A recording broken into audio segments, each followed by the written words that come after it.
إن الحمد لله نحمده ونستعينه ونستغفره ونعوذ بالله من شرور أنفسنا ومن سيئات أعمالنا من يهده الله فلا مضل له ومن يضلل فلا هادي له وأشهد أن لا إله إلا الله وحده لا شريك له وأشهد أن محمدا عبده ورسوله أما بعد السلام عليكم ورحمة الله وبركاته.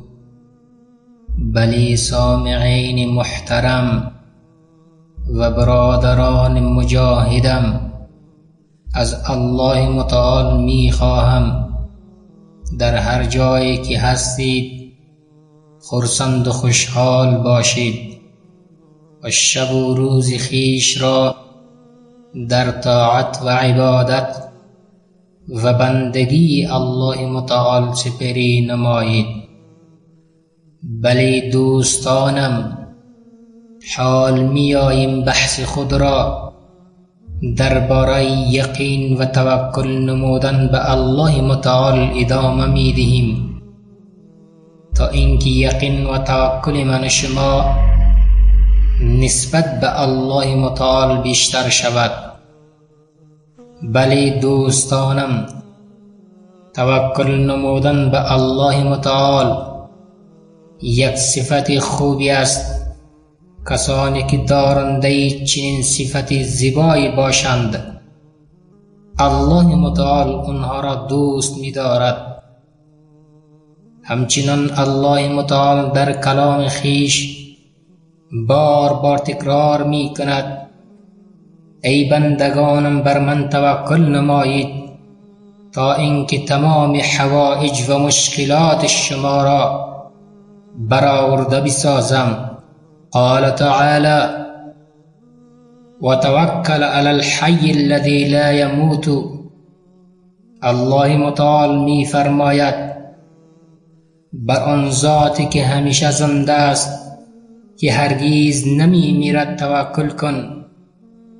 وقال تعالی: وعلى الله فلیتوکل المؤمنون. الله متعال می فرماید مؤمنان واقعی بر الله متعال باید توکل نمایند.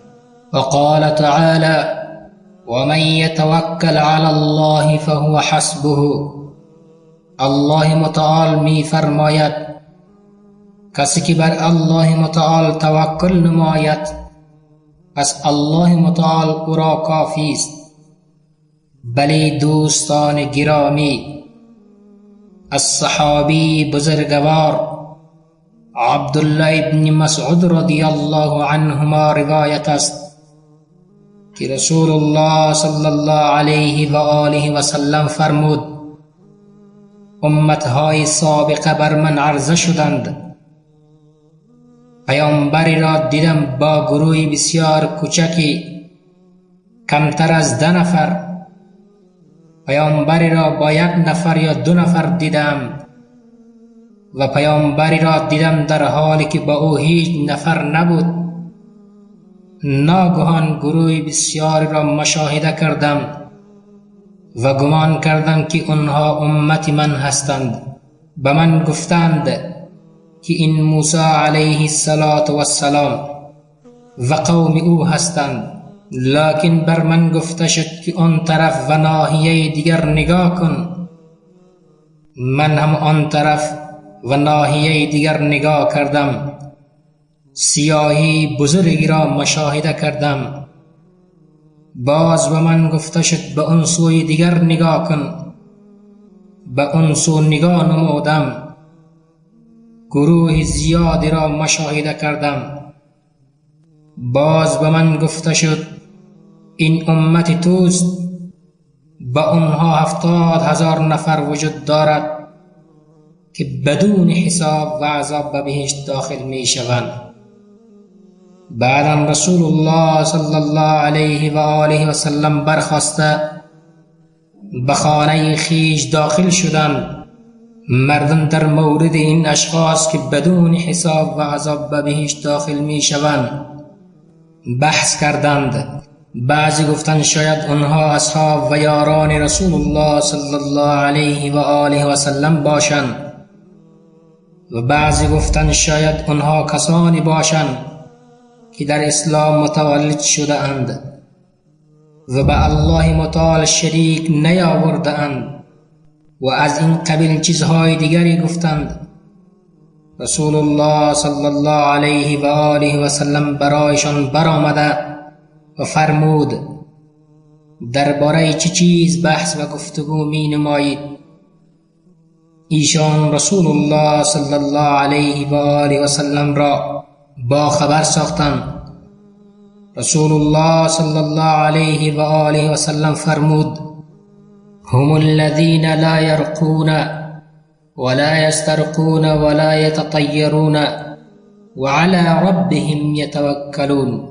آنها کسانی هستند که تعویذ نمی دهند و طلب افسون و رقیه خوانی هم نمی کنند و بدفاری هم نمی نمایند و بر الله متعال توکل و اعتماد می کنند.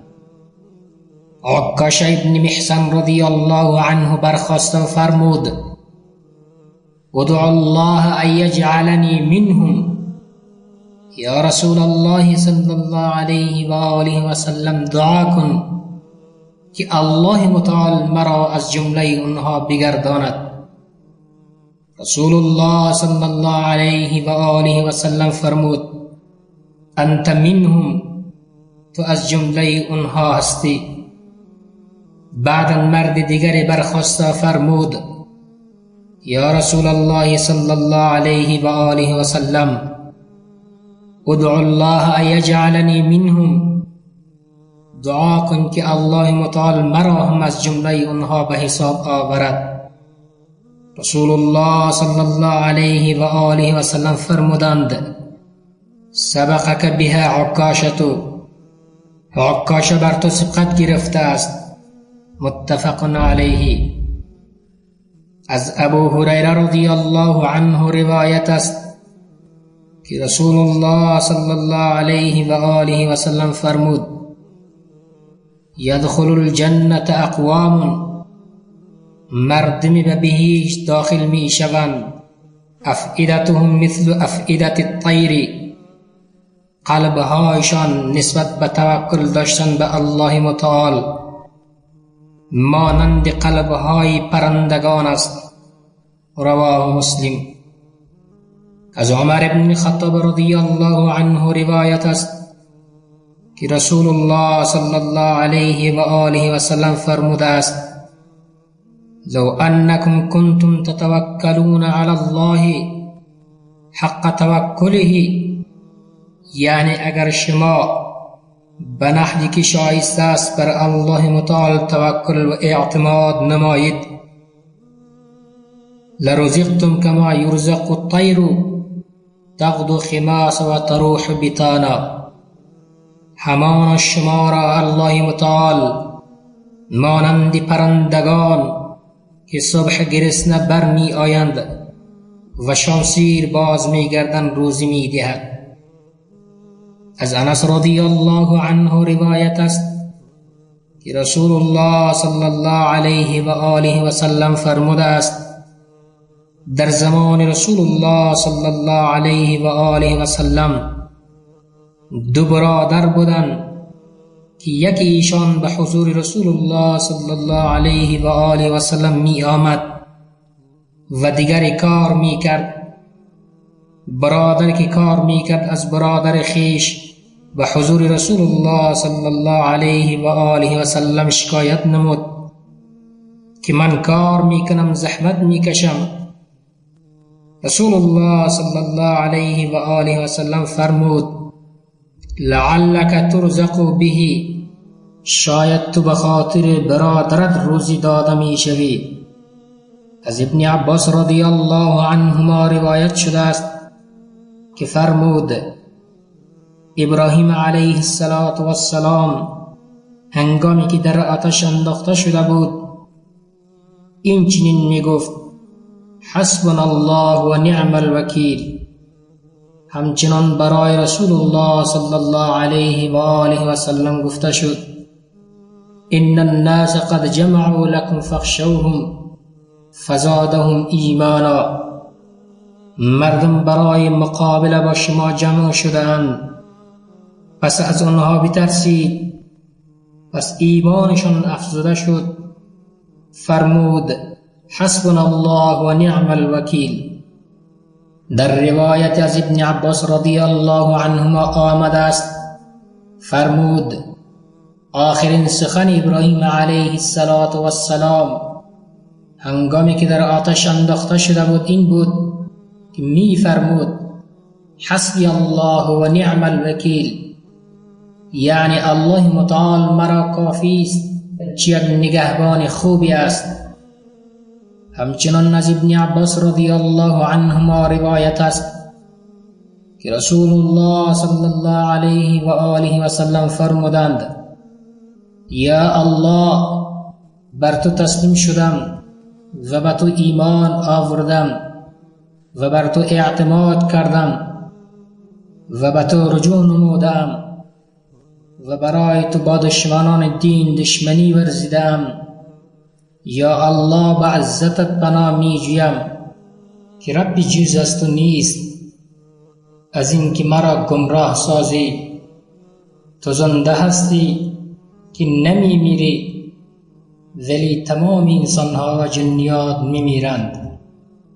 از برای ابن عازب رضی الله عنه روایت است که رسول الله صلی الله علیه و آله و سلم فرمود: ای فلانی، زمانی که به بستر خوابت قرار گرفتی چنین بگو: یا الله، خود را به تو سپردم و روی خویش را به سوی تو نمودم و کارم را به تو سپردم. از روی بیم و امید بر تو اعتماد کردم. هیچ پناهگاهی از تو جز به خودت وجود ندارد. ایمان آوردم به کتابی که فرستادی و به پیامبری که مبعوث کردی. فرمود: اگر تو همان شب بمیری، بر اصل فطرت میمیری، و اگر صلح نمایی، به خیر و خوبی میرسی. از انس رضی الله عنه روایت است که رسول الله صلی الله علیه و آله و سلم فرمود: کسی که هنگام بیرون آمدن از خانه‌اش بگوید: بسم الله توکلت علی الله ولا حول ولا قوة الا بالله، به او گفته می شود: هدیت، هدایت شدی، و کوفیت، و کارهایت روبرا شد، و وقیت، حفاظت گردیدی، و تنحى عنه الشیطان، شیطان از وی دور می شود. ابو داود می افزاید که شیطان به شیطان دیگر می گوید: چی خواهی کرد با مردی که قد هدی، هدایت شده است، و کفیه، و کارهایش انجام گردیده، و وقیه، حفاظت شده است. بله دوستانم، در اخیر از الله متعال می خواهم که بر من شما توفیق دهد بر تمام امور خیش بر رب خیش یقین و توکل نماییم.